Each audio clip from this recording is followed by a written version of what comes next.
Olá, graça e a paz da parte de Deus, nosso Pai, e da parte de nosso Senhor Jesus Cristo seja com você. Hoje eu quero meditar com você no texto que está aqui no Evangelho de Mateus, no capítulo 26, a partir do versículo 26, que diz assim, olha: enquanto comiam, Jesus tomou o pão e, abençoando-o, partiu e deu aos seus discípulos e disse: tomai e comei, isto é o meu corpo. E tomando o cálice e dando graças, deu-lhe dizendo: bebei dele todos, porque isto é o meu sangue, o sangue do Novo Testamento, que é derramado por muitos para a remissão dos pecados.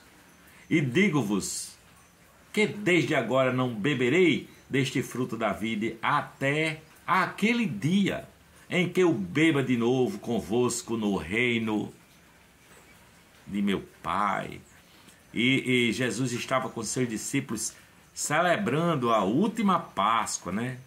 O que ficou conhecido como a Santa Ceia, né? A última Páscoa ele estava celebrando com seus discípulos e ele falou essas palavras. Ele estava a caminho da cruz, não é?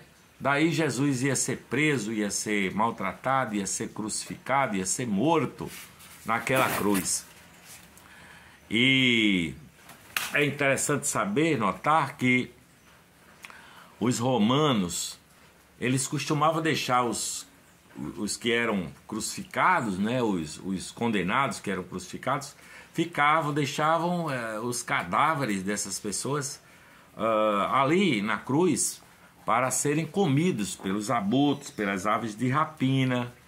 Não era costume dos romanos tirar os crucificados das suas cruzes e dar um sepultamento digno. Não era. Eles eram deixados lá. Mas José de Arimateia, entendendo, acreditando que Jesus foi crucificado injustamente, pediu a Pilatos o corpo dele para que ele pudesse dar um tratamento digno de um inocente. E ele tinha comprado um sepulcro novo, não é? E o sepulcro era um buraco aberto numa caverna, uma rocha. E ali já era próximo ao Shabá judaico, porque Jesus morreu às 3 horas da tarde. E logo no final da tarde, né, no pôr do sol, começaria o Shabá e ninguém poderia fazer nenhum trabalho no Shabá. Então, apressadamente, eles colocaram o corpo de Jesus naquela caverna e fecharam com a pedra, e os romanos selaram com o selo romano. Mas no amanhecer, na madrugada do domingo, no fechamento do Shabá, na madrugadinha do domingo, as mulheres que tinham ido comprar especiarias, perfumes e tal, para dar um tratamento ao corpo de Jesus de Nazaré, chegaram lá e encontraram a pedra removida e o túmulo vazio. Encontraram o túmulo vazio, diga aí. Jesus, naquele período que ele estava comendo com os discípulos, ou pouco antes de ser preso e crucificado, ele disse, tomando o pão, ele disse: esse é meu corpo que é repartido por vós. E depois pegou o cálice e disse: esse é o meu sangue, que é derramado para perdão dos pecados, cometidos, porque ele estava ali com os seus discípulos celebrando a Páscoa judaica. E o que era a Páscoa judaica? Os judeus passaram uma média de 420 anos escravizados pelo Egito, não é? E Deus, através de Moisés, os liberta para a terra de Canaã, a cidade prometida. E na noite em que eles, no dia que eles foram libertados, eles estavam celebrando eles estavam, na primeira Páscoa, eles estavam a portas fechadas, tinha sido morto o cordeiro, né? Cada família tinha matado um cordeiro, e aspergiram sangue nos umbrais das portas e das janelas, não é? E veio o anjo da morte pela terra do Egito, e em cada casa morria um filho primogênito. Onde tinha um filho, que era o primeiro filho, o primogênito, ele morria, porque o anjo da morte chegou fazendo isso. Mas aonde tinha o sangue desse cordeiro, do cordeiro, nos umbrais e nas janelas das casas, o anjo não matava, o anjo poupava, não é? O sangue de um cordeiro trouxe a libertação do povo judaico do Egito, não é? Essa liberdade da escravidão para o pecado, das trevas para a luz, da morte para a vida, da hostilidade, da violência para a reconciliação. Jesus rememora esse ato de Deus e amplia infinitamente, dizendo que agora não é mais o sangue de um animalzinho, mas agora é o seu próprio sangue. Nele, no sangue de Jesus, há comunhão com Deus, não é? Há verdadeira libertação. Jesus diz: este é o meu sangue, o sangue da nova e eterna aliança, que é derramado em favor de muitos para perdão dos pecados.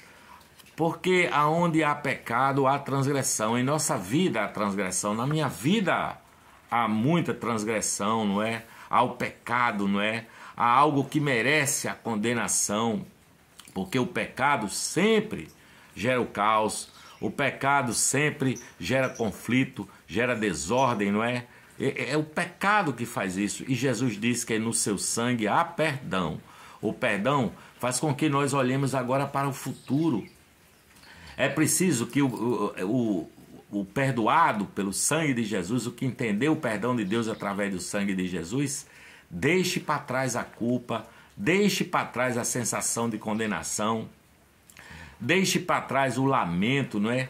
Porque lamentamos muitas vezes querendo voltar ao passado e tentar refazer o mal que foi feito, que nós fizemos, ou que fizeram contra nós, e aí isso gera um peso de culpa, não é? Isso gera uma sensação de castigo, nós vamos nos destruindo, não é? E vem Jesus e diz: cara, eu estou te oferecendo perdão, estou te oferecendo um perdão completo, o meu sangue foi derramado sobre o seu passado de pecados, inclusive. Agora você tem a oportunidade de se refazer, de recomeçar. Deus diz assim, quando nós estamos sofrendo a culpa do pecado, nós pensamos assim que Deus vai derramar a ira sobre a nossa cabeça, né? O castigo de Deus vai vir, mas Deus diz assim: não, eu não vou te castigar, eu não tenho ódio de você, eu te amo, meu filho, eu te amo. Então, esse perdão nos liberta do passado, né? Nós, olhando para o passado, a gente fica vendo o pecado que cometemos, não é? Ou o pecado que cometeram contra nós. A gente fica olhando para aqueles que nos feriram, ou aqueles que nós ferimos e magoamos, e aí gera ódio, gera ressentimento, não é? Tem gente querendo destruir aquela pessoa que errou, que cometeu o pecado, não é? E gera esse problema. E Jesus oferece perdão. Jesus diz: liberte-se disso. Jesus disse: é preciso que você deixe para trás esse estado caótico, essa hostilidade, não é? E o medo da ira de Deus também deixe para trás, porque Deus te ama, porque Deus te perdoou em Cristo Jesus. Em Jesus há perdão. O seu sangue é derramado sobre o passado de pecados, e o juízo passa por cima, e o perdão deixa para trás esse passado, inclusive passado recente, não é? Para que você possa olhar para o futuro, como aqueles israelitas que saíram do Egito, rumo à cidade de Canaã, rumo à terra prometida, não é?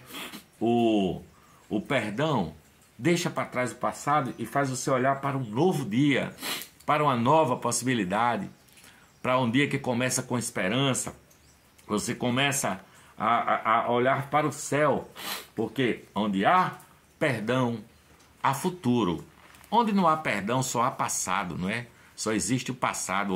Onde não há perdão, as pessoas vivem esse problema, não é? Do pecado, do passado, sabe? Então, é preciso que nós deixemos de lado o passado e olhemos para o futuro, não é? Porque há possibilidades, o perdão liberta. O perdão faz com que nós nos reinventemos, não é?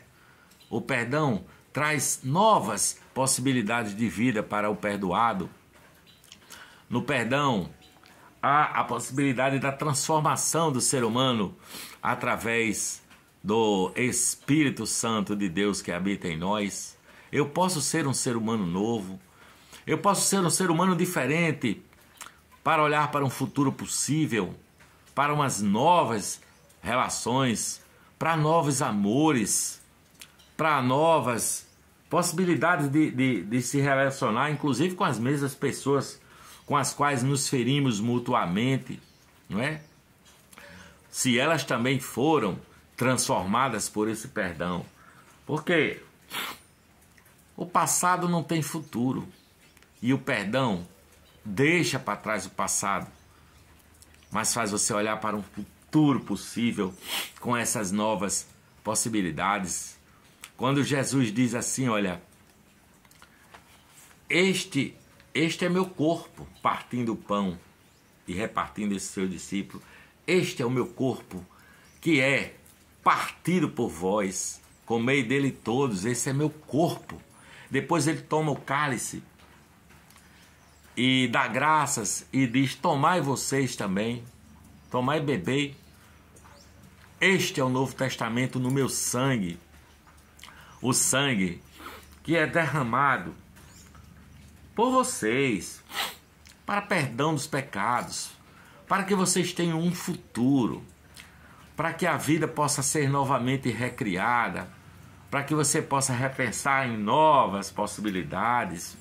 Jesus diz, comam e bebam, esse é o meu corpo, esse é meu sangue para perdão dos pecados, para que você possa passar da morte para a vida, porque o pecado só sendo consumado gera morte, gera caos, gera destruição, gera desacordos, não é?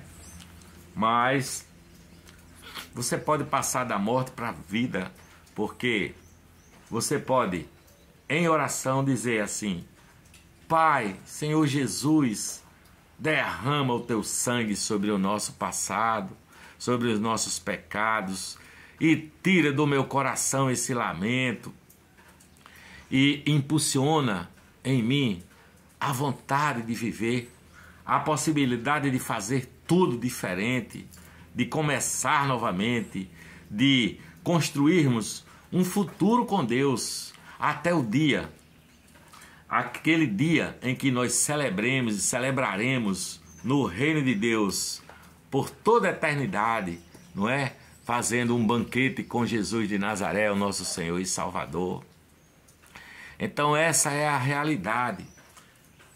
Se você atravessa dores por causa dos seus pecados, porque você fez o que não deveria ter feito, porque você agiu de uma maneira como não deveria ter agido, porque você deixou de fazer o que você deveria ter feito, porque você pecou, maltratou, feriu as pessoas que você ama, e agora você está sentindo o peso da culpa. Olhe para Jesus. Ele pagou o preço naquela cruz. E ele disse, este é o meu corpo que é partido por vós, para perdão dos pecados. Não olhe mais para o passado passou, o meu sangue lava de todo o pecado e faz você agora enxergar o futuro enxergar uma nova possibilidade, faz você querer construir novas realidades na vida, faz você querer que a felicidade, a graça e a paz de Jesus te faça melhor, te faça um ser humano, vá te construindo à semelhança de Jesus de Nazaré, para que você ande perdoando, sendo perdoado, amando. A palavra diz que Jesus diz: amai até os seus inimigos, bendizei aos que vos maldizem, orai pelos que vos maltratam e vos perseguem. Essa é a palavra de Deus para você hoje, a possibilidade de recomeçar, a possibilidade de olhar para aquela cruz que agora está vazia, porque Jesus ao terceiro dia saiu vivo do sepulcro, vivo, para nos dar também a vida e a vida eterna. Portanto, o sangue de Jesus nos perdoou, nos perdoa de todo pecado e nos faz enxergar um futuro. Olhe para frente, não fica olhando para trás. Quem olha para trás está preso ao pecado, está preso às amarras, está preso, e o sangue de Jesus não lhe lavou ainda de toda a culpa, de toda a mágoa, de toda a dor. Essa é a mensagem que eu tenho para você hoje. Se esta palavra chegou ao seu coração como consolação do Espírito Santo, eu peço que você se inscreva se não é inscrito, dê os seus joinhas assim, ó, aquela mãozinha com joinha, e comente aqui. Eu quero saber o que é que a mensagem do Evangelho disse ao seu coração, tá bom? Eu, por aqui, vou agradecendo a Deus por tudo, pelo perdão dos pecados, pela possibilidade de construir uma nova história. E com essa consciência, eu me despeço de vocês dizendo amém, glória a Deus, graças a Deus, em nome do Pai, do Filho Jesus Cristo e do Espírito Santo. Amém.